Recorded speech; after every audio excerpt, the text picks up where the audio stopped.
विस्तार से खबरों की तरफ बढ़ेंगे। झुंझुनू में मौसम की करवट के साथ ही कोहरे का छाया पूरे जिले में छाया हुआ है। बदले मौसम के मिजाज के बाद बीते 3 दिनों से सुबह से ही कोहरे का असर देखने को मिला। जिले के ग्रामीण इलाके में कोहरे की वजह से आम जनजीवन प्रभावित हुआ। घने कोहरे के कारण वाहन चालकों को दिन में भी वाहनों की हेडलाइट जलाकर जो है वो सफर करना पड़ रहा है। मौसम की इस करवट के बाद जिले में सर्दी का असर दिखने लगा है। किसानों का मानना है कि कोहरे से रबी की फसल को फायदा होगा। कोहरे और उसकी बूंदों से सरसों और चने की फसल को भी फायदा होगा।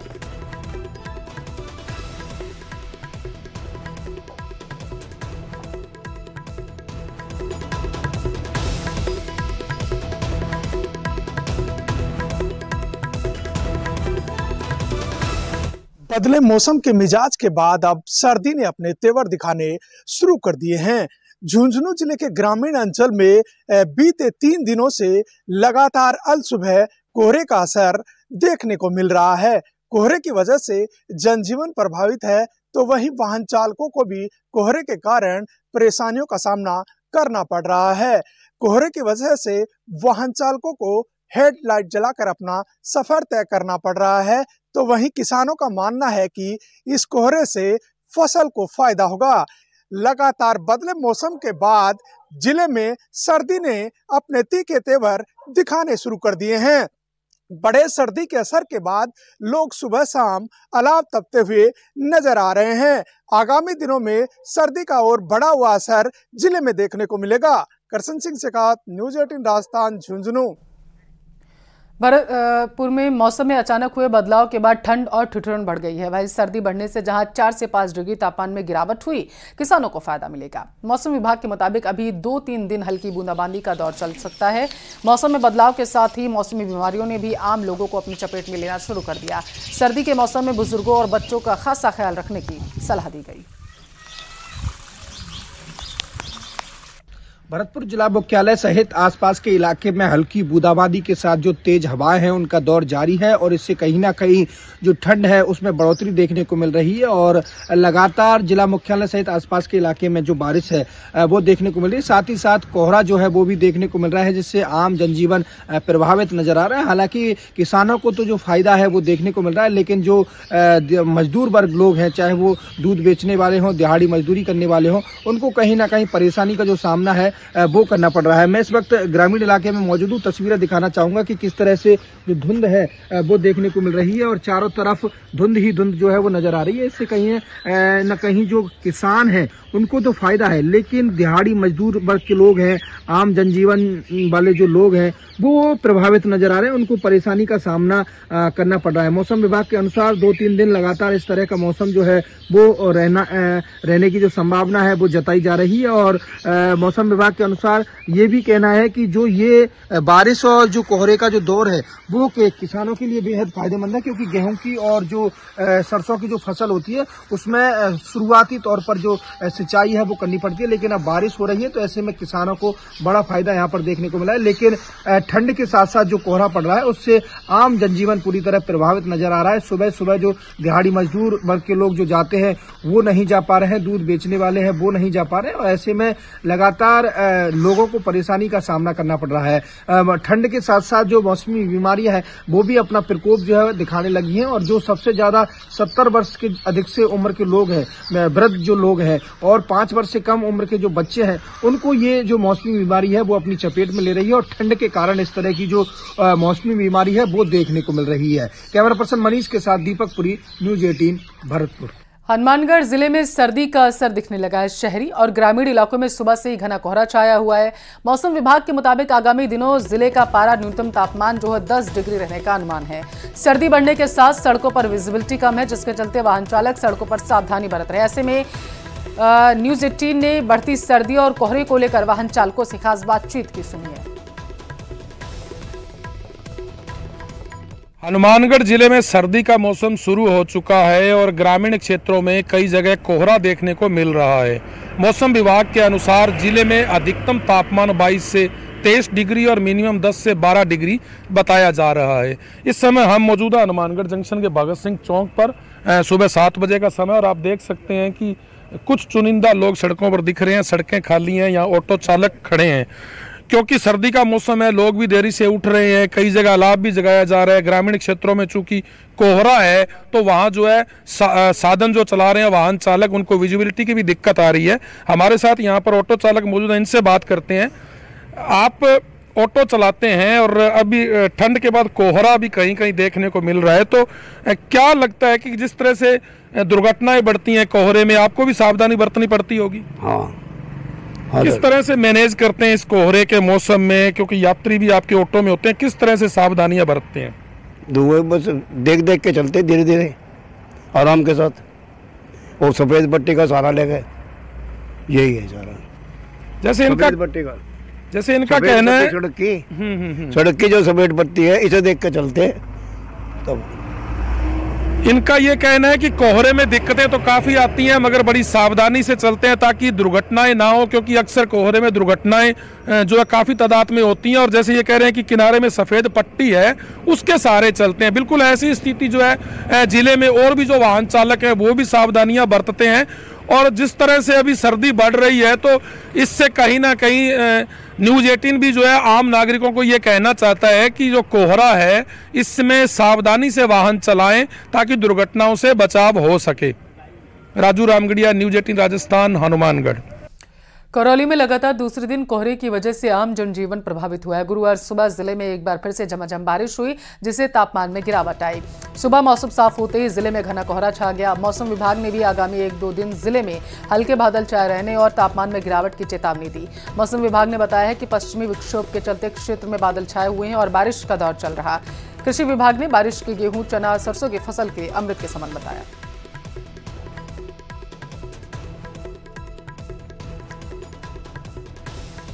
बड़ी खबर का रुख करेंगे। जयपुर में एयरपोर्ट पर विमानों की लैंडिंग में परेशानी आ रही है। उदयपुर में खराब मौसम के चलते लैंडिंग में परेशानी आ रही है। बताया जा रहा है कि इंडिगो की फ्लाइट संख्या 6E2423 नहीं हो पाई है लैंड। दिल्ली से उदयपुर जा रही थी फ्लाइट, अब इसे डाइवर्ट कर जयपुर भेजा गया है। तो बड़ी खबर आप तक पहुंचाने, लैंडिंग नहीं हो पा रही है क्योंकि मौसम खराब है। इस वजह से जो फ्लाइट्स हैं उनकी उदयपुर में लैंडिंग नहीं हो पा रही है अच्छी तरीके से, क्योंकि ट्रैक पर पानी की वजह से फिसलन है, संभावनाएं काफी बढ़ जाती हैं। बीकानेर में न्यूज़ 18 राजस्थान की भी खबर का बड़ा असर देखने को मिला है। नोखा में जलदाय विभाग की हरकत देखने को मिली। 2 सप्ताह से दूषित सीवरेज के पानी की हो रही थी सप्लाई। खबर दिखाने के बाद जलदाय विभाग हरकत में आ गया। जलदाय विभाग के कर्मचारी मौके पर अब पहुंचे हैं, स्थितियों का जायजा ले रहे हैं।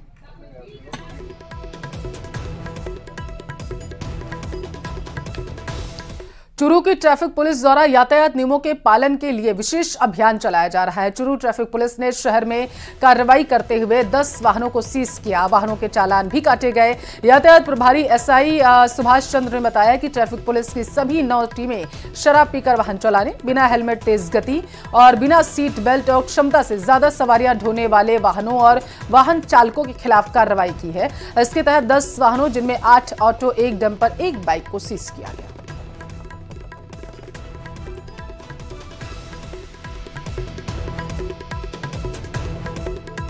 शहर में लोग यातायात के नियमों की बिल्कुल भी पालना नहीं कर रहे हैं, बहुत ही लापरवाह हैं और हम काफ़ी दिनों से इनको समझाइश भी कर रहे हैं, लेकिन पिछले दिनों हम चुनाव में व्यस्त होने के कारण कार्रवाई नहीं कर सके। अभी हमने दोबारा अभियान शुरू किया है। यहाँ लोग न तो हेलमेट लगाते हैं, ना इंश्योरेंस रखते हैं कागजात, और काफ़ी लापरवाही बरत रहे हैं, जिसके खिलाफ अब हम अभियान चला करके कार्रवाई कर रहे हैं। अभी हमने आज 8 ऑटो, टेम्पू और 1 मोटरसाइकिल और 1 डंपर को जब्त किया है और दूसरे काफी वाहनों के चालान किए हैं और आगे भी हमारी कार्रवाई लगातार जारी रहेगी। मतदान के बाद प्रत्याशियों की किस्मत के फैसले की अब घड़ी आ चुकी है। प्रदेश के जनजातीय अंचल कहे जाने वाले प्रतापगढ़ में बीजेपी और कांग्रेस का समीकरण भारतीय आदिवासी पार्टी यानी कि बीएपी ने बिगाड़ दिया। जिले में बढ़े हुए 82.12% मतदान के आंकड़े बता रहे हैं कि इस बार रुझान बदला हुआ नजर आ सकता है। बताते चले कि कांग्रेस विधायक और प्रत्याशी रामलाल मीणा और बीजेपी की ओर से पूर्व मंत्री के पुत्र हेमंत मीणा की साख दांव पर है। तीसरे मोर्चे पर बाप भी जो है यानी कि बीएपी मैदान में उतरी हुई है। इस पार्टी ने आदिवासी समाज का बड़ा वोट बैंक अपने नाम किया। अब देखना दिलचस्प होगा कि 3 दिसंबर को जनता जनार्दन का क्या फैसला है। दौसा की सभी सीटों पर होने वाली मतगणना को लेकर त्रिस्तरीय सुरक्षा के बंदोबस्त किए गए। 3 दिसंबर को जिले के पंडित नवल किशोर शर्मा पीजी कॉलेज में मतगणना की जाएगी, जिसकी तैयारियों को लेकर अंतिम रूप दिया जा रहा। इस बार मतपत्र और ईवीएम की गणना एक साथ सुबह 8 बजे से शुरू हो जाएगी, जिसके लिए अलग अलग टेबल्स का बंदोबस्त किया गया। दौसा में कड़ी सुरक्षा के बीच ईवीएम पर अर्धसैनिक बलों का पहरा है। वहीं कॉलेज भवन के चारों तरफ सुरक्षा घेरा बनाया गया। मतगणना स्थल के 100 मीटर दायरे में किसी भी अनाधिकृत व्यक्ति का प्रवेश प्रतिबंधित है। ये कॉन्स्टिट्यूंसी वाइज अलग अलग है, जैसा रूम स्पेस है, जितने कैंडिडेट्स हैं, क्योंकि हर कैंडिडेट के हिसाब से मशीन को टाइम लगता है। जितने कैंडिडेट्स हैं, जितना रूम स्पेस है, उसके हिसाब से हमने टेबल गठित किए हैं। कहीं पे ईवीएम काउंटिंग के लिए 14 टेबल्स हैं, पीबी के लिए 5 टेबल्स हैं, कहीं पे 12 टेबल हैं, पीबी के लिए 5 टेबल हैं। उस तरीके से किया। ईटीपीबीएस में एनमार्क किया है कुछ टेबल्स को। तो हर कॉन्स्टिट्यूंसी के हिसाब से कितने कैंडिडेट हैं, कितने राउंड्स जाएंगे, कितना टाइम लगेगा, उसको देखते हुए। सीकर से बड़ी खबर है। सीकर में 2 कोचिंग समूहों पर आयकर ने छापे मारे हैं। गुरु कृपा कोचिंग ग्रुप और मैट्रिक्स कोचिंग ग्रुप पर छापेमारी की गई, कार्रवाई की गई। छापों में कोचिंग समूहों की काली कमाई का खुलासा हुआ है। आयकर छापों में अब तक 80 लाख से ज्यादा कैश मिला। भारी मात्रा में ज्वेलरी और दस्तावेज जब्त किए गए। छात्रों से मोटी फीस वसूलकर निवेश के मिले दस्तावेज। बड़े पैमाने पर जीएसटी व सीजीएसटी चोरी का भी खुलासा कर रही है। दोनों कोचिंग समूह के 11 ठिकानों पर तलाशी ली जा रही। हॉस्टल्स, कोचिंग सेंटर के साथ साथ घर और दफ्तर पर भी छापेमारी जारी। आयकर इन्वेस्टिगेशन विंग के अधिकारी इस पूरे मामले की जांच कर रहे हैं। तो बड़ी खबर आप तक पहुंचा रहे हैं। 2 कोचिंग ग्रुप पर छापेमारी की कार्रवाई की गई है। लगातार इनके अन्य ठिकानों पर भी कार्रवाई जो है वो की जा रही है। अब जानकारी यह है कि बच्चों से मोटी फीस वसूलने के बाद निवेश किया जा रहा था, जिसका लेखा जोखा शायद नहीं था, और इसी वजह से ये कार्रवाई की जा रही है। 80 लाख से ज्यादा कैश मिला है छापेमारी में। बड़ी मात्रा में ज्वेलरी और जो निवेश किए गए थे रुपए, उनके दस्तावेज भी बरामद किए गए हैं। तो छापे में जीएसटी और सीजीएसटी ने चोरी का खुलासा किया। धौलपुर का रुख करेंगे। बस ने बाइक को टक्कर मार दी है। बड़ी खबर आप तक पहुंचा रहे हैं। सड़क हादसे में बाइक सवार लिपिक की जान चली गई है। आईजी भरतपुर कार्यालय में तैनात था लिपिक। भरतपुर ड्यूटी पर जाने के दौरान यह हादसा हुआ। सूचना के बाद सदर थाना पुलिस मौके पर पहुंच गई। थर्मल पावर की बताई जा रही है बस। सदर थाना इलाके के पंचगांव चौकी के पास की यह घटना है। पुलिस ने शव मोर्चरी में रखवा दिया है और पूरे मामले की जांच की जा रही है। तो बड़ी खबर आप तक पहुंचा रहे हैं। बस ने बाइक को टक्कर मार दी, जिसकी वजह से लिपिक की जान चली गई है। थर्मल पावर की यह घटना बताई जा रही है। बस जो है वो थर्मल पावर की है। सदर थाना इलाके के पास की यह घटना है। तो धौलपुर से इस वक्त की बड़ी खबर। बस ने बाइक को टक्कर मार दी है, जिसमें लिपिक की जान चली गई है। चित्तौड़गढ़ से बड़ी खबर आप तक पहुंचाएंगे। कोहरे के कारण हादसा हुआ। निजी बस ने ट्रैक्टर को पीछे से टक्कर मार दी है। ट्रैक्टर के नीचे दबने से एक व्यक्ति की जान चली गई है। निम्बाहेड़ा और मंगलवार रोड पर धिनवा गांव के पास हादसा हुआ। स्पीड ब्रेकर पर बताया जा रहा है कि हादसा हुआ है। तो स्पीड ब्रेकर की वजह से यह हादसा हुआ है। निम्बाहेड़ा मंगलवार रोड पर धिनवा गांव के पास ये दर्दनाक हादसा हुआ है। निजी बस ने ट्रैक्टर को बताया जा रहा है कि पीछे से टक्कर मारी है। कोहरे के कारण हादसा हुआ, क्योंकि कोहरा लगातार प्रदेश में देखने को मिल रहा है। चित्तौड़गढ़ भी इसमें पीछे नहीं है। चित्तौड़गढ़ में कोहरा जो है लगातार छाया हुआ, जिसकी वजह से विजिबिलिटी कम हो गई है। आवागमन में वाहनों को बड़ी दिक्कत आ रही है। और ये हादसा जो हुआ है, ये निजी बस ने ट्रैक्टर को पीछे से टक्कर मारी, इसकी वजह से हुआ।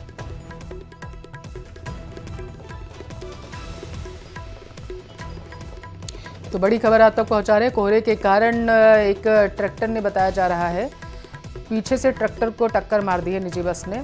और स्पीड ब्रेकर भी था, धुंध भी थी और विजिबिलिटी कम है, क्योंकि लगातार जो है वो कोहरा छाया हुआ है। ठंड बढ़ गई है, बारिश भी हो रही है।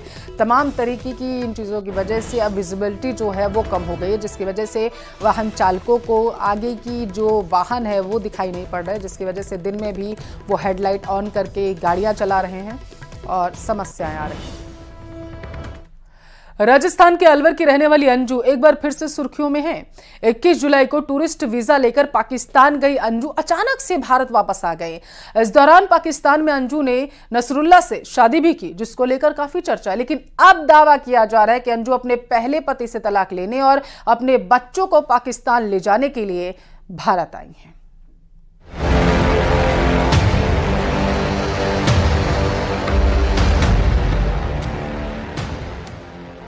पाकिस्तान से अंजू की भारत वापसी।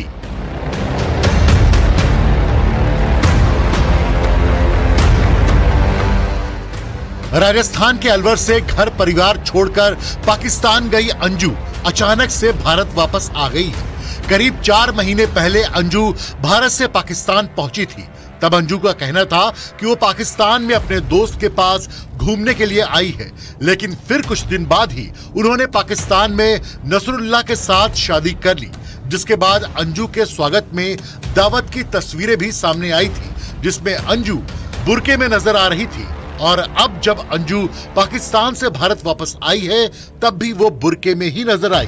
हालांकि इस दौरान जब मीडिया ने अंजू से सवाल करने की कोशिश की, तो अंजू ने किसी भी सवाल का जवाब नहीं दिया। नहीं, मैं हैप्पी हूँ, मुझे कोई कमेंट नहीं। पाकिस्तान से भारत वापस आई अंजू पूरी तरह मीडिया के सवालों से बचती नजर आई। हालांकि जिस वक्त वो पाकिस्तान से लौट रही थी, तब उन्होंने पाकिस्तान में अच्छी मेहमान नवाजी की बात जरूर की। अंजू ने कहा कि पाकिस्तान में उनकी भरपूर खातिरदारी हुई। आज मेरा पाकिस्तान में लास्ट डे है और आज तक जो यहाँ पे जब से मैं आई हूँ बहुत अच्छा मेरा सफर रहा है यहाँ पे, और एक एक दिन बहुत अच्छा गुजरा है यहाँ पे। और आज मैं जा रही हूँ और आज मेरा यहाँ पे यहाँ के लोग जो हैं बहुत ही अच्छे इंसान हैं, सभी बहुत ही मतलब प्यार से और इज्जत से सबका मेहमान नवाजी करते हैं।